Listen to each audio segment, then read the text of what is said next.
తెలుగుదేశం పార్టీలో పార్టీ శ్రేణుల పరిస్థితి నివురుగప్పిన నిప్పులా మారింది. పార్టీ ఆంధ్రప్రదేశ్లో అధికారంలోకి వచ్చినప్పటికీ పార్టీ నాయకులు తాము అనుకున్నది చేయలేకపోతున్నాము అని, అలాగే అధికారులు తమకి సహకరించడం లేదు అంటూ వారు భావిస్తున్నటువంటి నేపథ్యంలోనే ఇప్పుడు ఉన్నట్టుండి ఆంధ్రప్రదేశ్లో భారీగా డిఎస్పీల బదిలీలు జరిగింది. ఈ నేపథ్యంలోనే నారా లోకేష్ గారి రెడ్ బుక్ ఓపెన్ అయిపోయింది అనేటువంటి వార్తలు ఇప్పుడు సోషల్ మీడియా వేదికగా చక్కర్లు కొడుతున్న నేపథ్యంలో నిజంగా ఆంధ్రప్రదేశ్లో నారా లోకేష్ గారి రెడ్ బుక్ ఓపెన్ అయినట్లేనా? ఆ రెడ్ బుక్లో ఉన్నటువంటి ఆ అధికారులకి ఇక తిప్పలు తప్పవా అంటే అవుననే సమాధానం ఇస్తున్నారు కొంతమంది రాజకీయ విశ్లేషకులు. ఈ నేపథ్యంలోనే ఈ అంశం మీద మనం విశ్లేషణ చేసుకునేటువంటి ప్రయత్నం చేద్దాం. ప్రస్తుతం మనతో పాటు ఉన్నారు ప్రముఖ రాజకీయ విశ్లేషకులు, ప్రముఖ సీనియర్ జర్నలిస్ట్ సిఎస్ రావు గారు. సార్తో మాట్లాడదాం. Sir, hi sir. హలో. ఆంధ్రప్రదేశ్లో నారా లోకేష్ గారి రెడ్ బుక్ ఓపెన్ అయ్యిందా? అందులో భాగంగానే భారీగా డిఎస్పీల బదిలీలు జరిగాయా అంటే ఏం చెప్తారు? సో ఇప్పటి వరకు రెడ్ బుక్ ఓపెన్ కాలేదు అని చెప్పి చర్చ జరిగింది. ఇంకా రెడ్ బుక్ ఓపెన్ కాకుండానే జగన్మోహన్ రెడ్డి భయపడుతున్నాడు, అది ఓపెన్ అయితే ఎలా ఉంటుందా అనేటువంటి ఒక చర్చ నడిచింది గత 2 రోజుల క్రితం వరకు కూడా. ఎందుకంటే ఇటీవల కాలంలో ఢిల్లీ వెళ్ళినటువంటి జగన్మోహన్ రెడ్డి ఆంధ్రప్రదేశ్లో రాష్ట్రపతి పాలన పెట్టాలి అనేటువంటి ఒక డిమాండ్ చేశారు. ఆ తర్వాత ఆయన అవాజ్ పాలయ్యారు, అది వేరే విషయం. ఎందుకంటే అధికారంలోకి వచ్చినటువంటి నెల కూడా కాకుండానే రాష్ట్రపతి పాలన పెట్టాలి అని చెప్పి ఢిల్లీ వెళ్ళి ధర్నా చేసినటువంటి ముఖ్యమంత్రి ఎవరైనా ఉన్నారంటే భారతదేశంలో జగన్మోహన్ రెడ్డి. ఆయన చేసినటువంటి పనికి ఆ పార్టీలో ఉండేటువంటి వాళ్ళే నవ్వుకుంటున్నటువంటి పరిస్థితి, తలదించుకుంటున్నటువంటి పరిస్థితి. సరే, ఆయన తప్పు చేశాడు, ఒప్పు చేశాడు అనేది అది ఆ పార్టీకి సంబంధించినటువంటి విషయం, జగన్మోహన్ రెడ్డికి సంబంధించిన విషయం. అది మాత్రం మొత్తం మీద దేశవ్యాప్తంగా జగన్మోహన్ రెడ్డి యొక్క రాజకీయ అజ్ఞానాన్ని తెలియజేసింది. అంతవరకు చెప్పచ్చు మనం ఒక విశ్లేషకునిగా మనం. సరే, అక్కడికి పోయిన తర్వాత ఆయన ప్రస్తావించినటువంటి అంశాల్లో ఉన్నటువంటి ప్రధానమైనటువంటి అంశం ఏంటంటే ఆంధ్రప్రదేశ్లో రెడ్ బుక్ రాజ్యాంగం నడుస్తుంది అని. ఏంటి ఆ రెడ్ బుక్ రాజ్యాంగం అని అంటే క్వశ్చన్ చేసుకుంటే, యువగళం సందర్భంగా లోకేష్ ఆయన పర్యటిస్తున్న, పాదయాత్ర చేస్తున్నటువంటి ప్రాంతాల్లో ఎక్కడెక్కడైతే తెలుగుదేశం పార్టీ కార్యకర్తలని అధికారులు ఇబ్బంది పెడుతూ ఉన్నారో, నిబంధనలకు విరుద్ధంగా, చట్టానికి విరుద్ధంగా జగన్మోహన్ రెడ్డికి వేరే విధేయులాగా వ్యవహరిస్తూ వాళ్ళకి సంబంధించినటువంటి దాష్టికాలని నోట్బుక్లో రాసుకొని ఎవరెవరు చేస్తున్నారు ఈ విధంగా అనే దాని మీద ఖచ్చితంగా ఎవరైనా, ఏ పార్టీ అయినా, ఏ లీడర్ అయినా చేసేటువంటి పనే. అదే చేశాడు లోకేష్. ఆయన మొత్తం యువగళాన్ని సక్రమంగా, సవ్యంగా సాగనివ్వలేదు. అప్పట్లో అనేక సందర్భాల్లో ప్రతిబంధకాలు సృష్టించడానికి ప్రయత్నం చేశారు. కోడిగుడ్లు, రాళ్ళు వేశారు, మైకి బీకేశారు. కొంతమంది పోలీసులు అయితే అసలు ఆయనకి డయాస్ లేకుండా చేశారు. దాంతో ఆయన స్టూల్ మీద కూడా ప్రసంగం చేసినటువంటి సందర్భాలు మనం చూసాం. లోకేష్ యువగళం సందర్భంగా ఆయన ఫేస్ చేసినటువంటి సమస్యలు అనేకం ఉన్నాయి. లోకేష్ ఫేస్ చేసినటువంటి సమస్యలు ఆ సందర్భంగా ఆయన మొత్తం ఆఫీసర్స్ ఎవరెవరు ఓవర్ యాక్షన్ చేశారు అనేది, ఆ ఓవర్ యాక్షన్ చేసినటువంటి ఆఫీసర్స్కి సంబంధించినటువంటి అన్నీ రాసుకున్నారు. రాసుకొని దాన్ని ఏం చేశారు, చాలా భద్రంగా పెట్టుకొని ఆయన కూటమి సభలోనే చంద్రబాబు నాయుడికి అందజేశారు. ఒక కాపీని తన దగ్గర ఉంచుకొని ఇంకొక కాపీని చంద్రబాబు నాయుడికి అందజేసి అధికారంలోకి రాగానే ఈ రెడ్ బుక్కి సంబంధించినటువంటి పేర్లు ఎవరైతే ఉన్నాయో దీంట్లో వాళ్ళ మీద చట్టబద్ధమైనటువంటి చర్యలు తీసుకుంటామని అప్పట్లోనే ఎన్నికల ముందే చెప్పారు. ఇవన్నీ కొత్తగా చెప్పినవి కాదు కదా, ఇవన్నీ ఉన్న తర్వాతనే కదా ఆంధ్రప్రదేశ్ ప్రజలు మ్యాండేటరీ ఇచ్చింది, తెలుగుదేశం పార్టీని గెలిపించింది. అంటే దాని అర్థం ఏంటి? జగన్మోహన్ రెడ్డి అరాచకాలకు పాల్పడ్డాడు.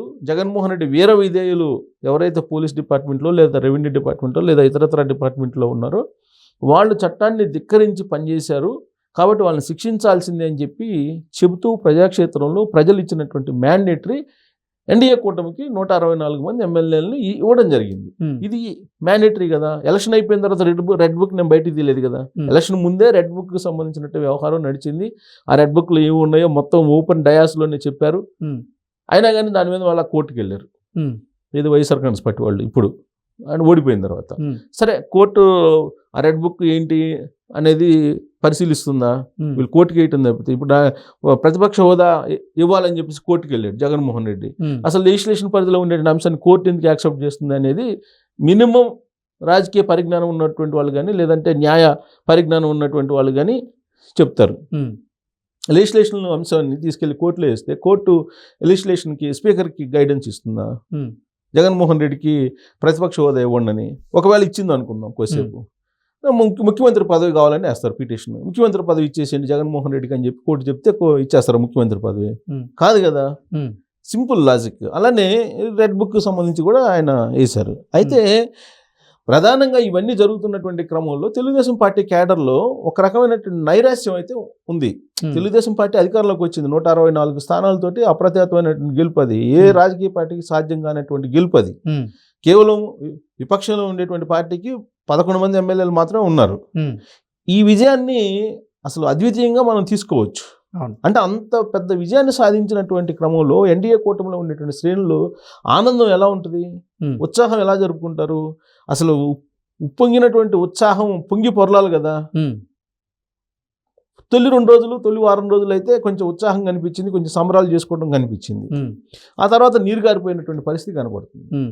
గత 50 రోజుల నుంచి ఇప్పుడు ఆయన ప్రమాణ స్వీకారం చేసినప్పటి నుంచి ఫస్ట్ 1 వీక్ అయితే ఓకే, ప్రమాణ స్వీకారం, ఆనంద ఉత్సాహాలు, తర్వాత కొంచెం సంబరాలు ఇవన్నీ చేసుకుంటూ కనిపించారు.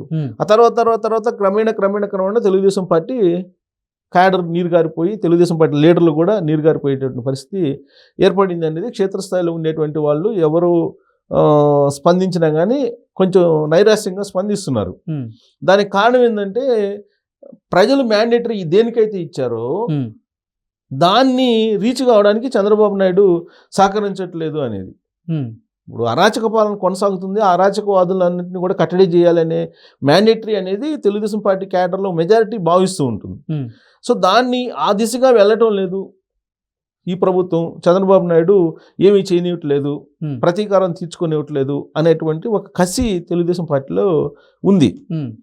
పైగా వైఎస్ఆర్ కాంగ్రెస్ పార్టీకి సంబంధించినటువంటి వాళ్ళు కొంతమంది పవర్ బ్రోకర్స్గా తయారయ్యి వాళ్లే కొంతమంది దగ్గర వెళ్ళి పదవులు చేజిక్కించుకుంటున్నారు. తర్వాత వైఎస్ఆర్ కాంగ్రెస్ పార్టీకి ఎవరైతే అనుకూలంగా వ్యవహరించారో అధికారులు వాళ్లే కీ పోస్టులో కొంతమంది ఉంటున్నారు. ఇలాంటివన్నీ కూడా నడిచినాయి ఈ 50 రోజులు. సో దీంతో అసంతృప్తి అయితే ఉంది. ఈ అసంతృప్తి ఉంది కానీ బట్ రెడ్ బుక్ అయితే తెరవలేదు ఇప్పటి వరకు.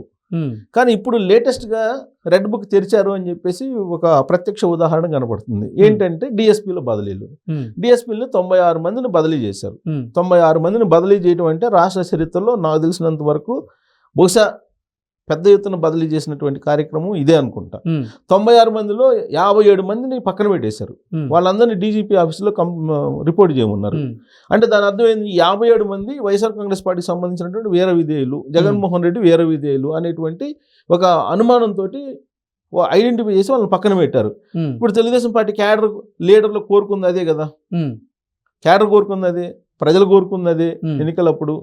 సో ఇప్పుడు అసలైనటువంటి రెడ్ బుక్ తెరిచారు, 57 మందిని పక్కన పెట్టేశారు. మిగతా వాళ్ళు ఎవరైతే ఉన్నారో వైఎస్ఆర్ కాంగ్రెస్ పార్టీ అధికారంలో ఉన్నప్పుడు, జగన్మోహన్ రెడ్డి ముఖ్యమంత్రిగా ఉన్నప్పుడు పక్కన పెట్టేసి లూప్ లైన్లో పెట్టేసి ఉన్నారు, వాళ్ళందరినీ తీసుకొచ్చి ఇప్పుడు డిఎస్పీలుగా నియమించడానికి సిద్ధమయ్యారు. దాదాపు 40 మందిని నియమించారు, 57 మందిని పక్కన పెట్టేశారు.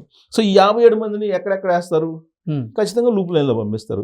ఇప్పుడు దాంట్లో కేటగిరైజ్ చేస్తారు. హార్డ్ కోర్ ఎవరున్నారు జగన్మోహన్ రెడ్డికి, కొంత ఏదో కొంచెం నాన్ సీరియస్గా అంటే అధికారంలో ఉన్నప్పుడు తప్పదు కదా చేయక చేసిన వాళ్ళు ఇట్లా కేటగిరైజ్ చేసేసి బాగా కరుడు కట్టినటువంటి జగన్మోహన్ రెడ్డి వీర విధేయులు ఎవరైతే ఉన్నారో వాళ్ళకైతే ఖచ్చితంగా పక్కన పెట్టే, శాశ్వతంగా పక్కన పెట్టేటువంటి అవకాశం ఉంది. సో దీంతో ఇప్పుడు రెడ్ బుక్ ఒక పేజీ తెరిచారు. ఒక పేజీ తెరిచి ఇప్పుడు డిఎస్పీలను భారీ స్థాయిలో మార్చారు కాబట్టి కొంతవరకు ఇప్పుడు సాటిస్ఫై అవుతున్నారు తెలుగుదేశం పార్టీ వాళ్ళు. తెలుగుదేశం పార్టీ క్యాడర్ కానీ వీళ్ళు రెడ్ బుక్ తెరిచారు, లోకేష్ రంగంలోకి దిగారు, ఎంటర్ అయ్యారు. సో ఇక జరగాల్సింది ఇక ఉంటుంది వ్యవహారం అని చెప్పి కొంత ఆనందం కొంత కనపడుతుంది. సో మనం తాము అనుకున్నది ఏదో నెరవేరబోతుంది అనేటువంటి ఒక ఆశ ఇప్పుడు కనిపిస్తూ ఉంది వాళ్ళలో, తెలుగుదేశం పార్టీ క్యాడర్లో. ఇంకా రాబోయేటువంటి రోజుల్లో ఇప్పుడు డిఎస్పీలు అయిపోయింది, సిఐలు తర్వాత ఎస్ఐలు ఉంటుంది. అప్పుడు అసలు వ్యవహారం అనేది ఎలా ఉంటుంది అనేది వాళ్ళు తెలుగుదేశం పార్టీ క్యాడర్ వెయిట్ చేస్తున్నారు. అలాగే రెవెన్యూ డిపార్ట్మెంట్లో ఇప్పటివరకు ఆర్డీఓలను మార్చాల, ఓన్లీ కలెక్టర్లని ఎస్పీలనే మార్చారు. ఇప్పుడు ఆర్డీఓలను మార్చాలి, ఎంఆర్ఓలు మార్చాలి. వీటన్నిటిని మార్చిన తర్వాత అసలు సిసలైనటువంటి రెడ్ బుక్ పుస్తకాల్లో ఉండేటువంటి పేజీలు ఏమేమి ఉన్నాయి అనేది అది బయటకు వస్తే తప్ప కంప్లీట్ చిత్రం మనం కనుక చూడగలిగితే అప్పుడు తెలుగుదేశం పార్టీ క్యాడర్ అనేది ఎలా ఫీల్ అవుతుందని చూడాలి. ఇప్పటివరకు అయితే నిప్పులాగా వాళ్ళు వెయిట్ చేస్తున్నారు. అసహనం, అసంతృప్తి, ఏదో అనుకుంటే ఏదో జరుగుతుంది, ఈయనేమో మీరు లాక్ కట్టుబడి ఉండాలి, చట్టబద్ధ పాలన కావాలని చెప్పి చంద్రబాబు అంటున్నాడు. మమ్మల్ని కట్టడి చేస్తున్నారు, అవతల వాళ్ళేమో రెచ్చగొడుతున్నారు, ఇలాంటి ఫీలింగ్లో ఉన్నారు. ఇప్పుడు మర్డర్లు జరిగింది కూడా రాజకీయ మర్డర్లు అఫీషియల్గా 5, దాంట్లో 4 తెలుగుదేశం పార్టీ వాళ్ళని మర్డర్ చేశారు, వైఎస్ఆర్ కాంగ్రెస్ పార్టీ వాళ్ళే చేశారు. ఇంత జరుగుతున్నప్పటికీ కూడా చంద్రబాబు నాయుడు కరెక్ట్గా లేరు అనేటువంటి ఫీలింగ్లో ఉన్నారు కొంతమంది క్యాడర్. అసలు నాకు ఒక ఇన్సిడెంట్ చెప్తాను. యాక్చువల్గా ఈ వీడియో లో మనం తెలుగుదేశం పార్టీ ఎలా అసహనంగా ఉందనటానికి ఒక ఉదాహరణ చెప్తాను. నాకు ఒక అతను కలిశాడు, ప్రకాశం జిల్లా అతను ఏదో ఇక్కడ రియల్ ఎస్టేట్ వ్యాపారం చేసుకుంటాడు హైదరాబాద్లో. అతను కలిసి ఏం సార్ ప్రభుత్వం ఏం సార్ వచ్చింది తెలుగుదేశం పార్టీ మీద వీడియోస్ చేయండి అని చెప్పి నాకు చెప్పాడు. ఏం చేయమంటావు అంటే, ఏముంది సార్ తెలుగుదేశం పార్టీ వచ్చింది, ఏం సాధించింది అని చెప్పి మొదలు పెట్టాడు.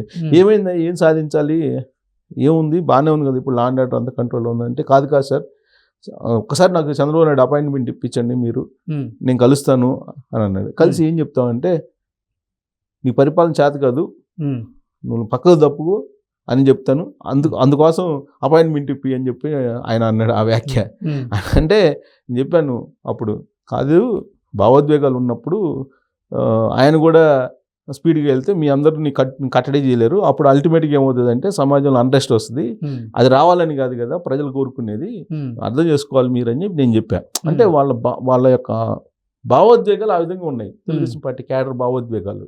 సో దానికి టైం తీసుకున్నాడు చంద్రబాబు నాయుడు. ఇప్పుడు స్టార్ట్ చేశారు. ఇప్పుడు ప్రత్యేకించి లోకేష్ రెడ్ బుక్ తీయాలని కోరుకుంటున్నారు.